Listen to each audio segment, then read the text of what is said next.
waxaan ku joognaa dhalinyarada gobolka Sool gaar ahaan anoo ku hadlay afka sportka gobolka Sool waxaan soo dhaweynaa madaxweyne Muuse Bixi Cabdi dhalinyarada anagoo ah kooxda STG faadka gobolka Sool hadaan ku hadlayna maanta waxaan soo dhaweynaa madaxweyne iyo waftigii la socotay waxaan leenahay madaxweyne soo dhawow waa wasaaradda caafimaadka oo dhan oo halkan isugu diyaaray shaqaalaha macaal dhamaantood diyaar weeye waxaan leenahay madaxweyne ku soo dhawow gobolkaagii oo soo dhaweynaa wasaaradda caafimaadka codkii wasaaradda caafimaadka dhamaanteed neeras haday tahay laab haday tahay midwifery haday tahay dhakhaatiir haday tahay waan soo dhaweynaynaa insha Allah sidii khayr leh والله عيال سوعة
إلى قروح الأيام تحق ما يحيي وما لنا هو نكسر نتوى مع الحكومة هي مسؤولية هي القروح وين آليات المغرب وحوين عيدي بكورة آليات madaxweyne saad indhaha ku aragto dadweynihii maanta magaalada Laascaanood ciidamo maqna waa dadweynuhu soo wada baxeen waxa lagu soo dhaweynayaa gacmo furan waxa lagu soo dhaweynayaa mashaariicda aad gobolkan ka hirgelisay intaad xukuumadda haysay ee muddada sanadka wax qabadkii marka madaxweyne waxaan ku leeyahay ku soo dhawow magaalada Laascaanood wassalaamu calaykum waraxmatullaahi inta aan soo marin aad iyo aad baa waxaan ugu mahad celinayaa sida weyne ballaaran ee aad iyo aadka xamaasadda u leh ee kalgacalka u leh ay u soo dhaweeyeen maanta madaxweynaha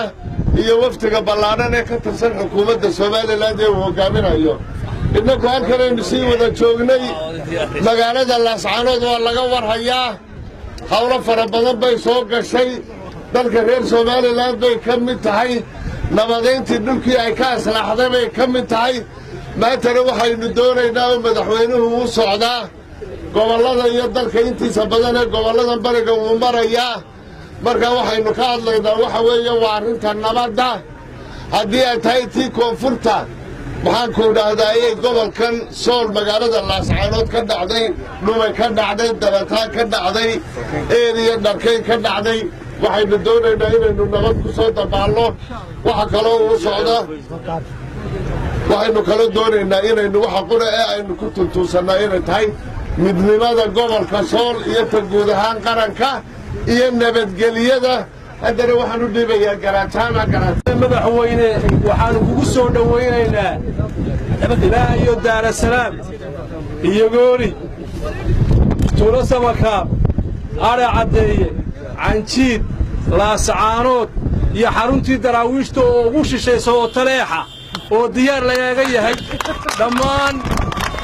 gobolka sool iyo reer sanaag waxay ku leeyihiin si wanaagsan ugu soo dhowow dalkan madaxweynaha u ahayd waa xaruntii garaadada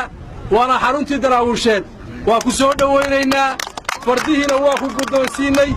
wixii hadalana insha allah caawa ayaynu ummadda oo dhan iyo deegaankaba aan la hadli doontaa soo dhowow madaxweyne qalbi diiran dalkan madaxweynaha ka ahayd muxaafad iyo mucaarad labadaba madaxweyne aad u tahay hore aad u sheegtay halkanna maanta waa wada joogaan wasoo saas ma aha wasoo wada joogtaan waa kaan madaxweynihiin wasalaamu calaykum dadweynaha gobolka sool ilaa intii aanu soo gallay soo dhoweynta iyo kalgacalka weyseen sida ragga horweyne waa idinka mahadnaqaya gammaanka aana guddoonsiisayna waa idinka mahadnaqaynaa gammaanka waa laydinka filayay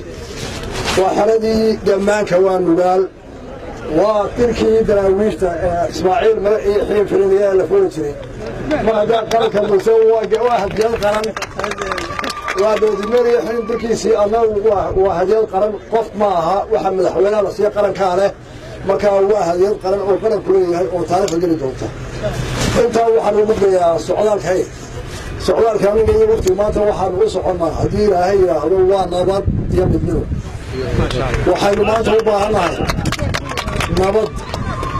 haddii aynu oga hareereenna iyo dalalka jaarkaa iyo caalamka waxa ka dhacaya waxaa loo baahan yahay inay ola waliba iyo dad waloo jaariba halkooda nabad ku qaataan waxaynu ilaahay uga rajaynaynaa oo ummaddii umada idiin soo ducaynaysay annagu waanu ku ducaynaynaa in ilaahay gobolka sool siiyo nabad waarta oo taama iyo barwaaqo iyo horumar gobolka sool taariikhda soomaaliyeed dhan ayuu xagga hore kaga yaallaa dhibaatooyinka maanta haysta abaaraha raagay colaadaha jiitamay ilaahay baynu ka baryaynaa inuu ka qaado oo gobolka sool somalilan iyo soomaaliya dhan iyo geeskaba uu ka noqo gobolada hormoodka ah si aa dhaqankooda ahaan jirtay taana magan baa laydinka yidhi qodobka labaad waxaan u gudbayaa maanta waxyaalaha ka jira hareeraha waxaynu u baahannahay inaynu meel walba naga raadino walaaladeen soomaaliya dhammaantood waxaynu u rajaynaynaa khayr waxaanu u taagaynaa gacanna la geliyo oo nabadeena ku wada noolaano somalilan colaad cidna uma wado baryo hore dagaalo dhacay dhinac walba ha ahaadeena waa in laga gudbaa oo loo gudbaa horumar iyo iskaashi iyo walaaltinimo iyo is-aali soomaaliya waxaynu jaarkanahay haddaynu somalilan waa puntland colaada dhex maray dhinacnaba kuwa imika joogaa waa wax lagu dhammayn karo saacada gudahood geed hoostii oon gaalna u soo guman karin cidina isku axbaartay walaalayaal isku diini mayno waxaa sagaalka bilsan oo ah waa xadkii ingiriiska iyo waa xadkii reeraha waa su-aal la dhammayn karo wax kale oo la isku diri karaan ma jiro reerna cid qasbi mayso dalantalad maa go-aan soo saaray oo yidhi waxaa loo soo wadaa inuu cabdiga reesool war ilaahay mooye aad reesool ma caburin karo taariikhday ku qoran tahay ingiriis bay iska celiyeen talyaani bay iska celiyeen soomaali dhan bay u guusleeyeen markaa nin kale waa la caburinayaa meel buu kala dhacaya sool waxaa loola wadaa walaal maxay yeelaa abaaraha u aragtay soo noqnoqonaya dhulkii la yaqaanay ee kuwaanka farda ku noolaan jireen ee taariikhda iyo goobta markaad akhriyo nimcada ahaa maanta waa abaar gabaahiira sanadkan ilaahay mahadi roobku wuu noo wanaagsanaa laakiin ka dambe wuxuu noqonaya garan mayo waxaynu u baahannahay caqli aynu isu dayno is-aaminaa dalka oo dhana iyo inaynu horumar samayno oynu duruufaha nagu weersan iska celino oon loo dagaalan dhibaatada deegaanka lagu keenayo walaalayaal ku horumari mayno qolku kala aargoorsi meel ku gaari mayno aargoorsi wiil baa ku dhinta wiil kuma dhasho dadka waalaha ee dagaalo dhex socdaan iyagu may go-aansana dagaalamaan waa amar ilaahay waa masiibo ku timi waa kii waxaan la noolaynayna ka nool aanu tarin waxaa kaloo noo gacmaa u furay shalay halkan waxaa joogay oo gacanta geliyey ina wiilwaal oo ka yimid jigjiga qof kastoo islaama iyo nin kastoo soomaaliya oo nabad ka dhalinaya gacmaha loo qabanna waa taakuleen dad dhimanaya iyo marka nafta hay walaalayaal waxay ka hormarayaan nafta muranka gobollada iyo degmooyin la xoogeeyo waa badan xataa gudaheeda degme halaayo barkad ka qodi maysid waan ka qodayaa waa deegaankaygii waa ilaahay waan wajaan dowla degme meelaan ku heshin karin maxaan ragga sameynayna waa musiibo canuga naga dhacday hal waxaa kamid raggii ugu horreeya xabadaha iyo jabhadaha iyo waraarbaday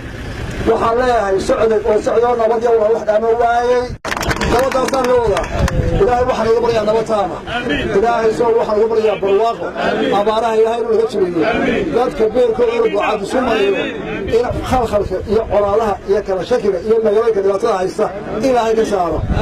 raggana waxaa leeyahay waar dumarkii carruurteena ka diranahay ilaahay magaalka ma gaane carruurtana mustaqbalkooda raga weynaan baabiin raggeena waa weyne dumarkii carruurtana xinta iyo gobolka iyo geeriyaha ka jeedo aanu hola soo wasalaamu calaykum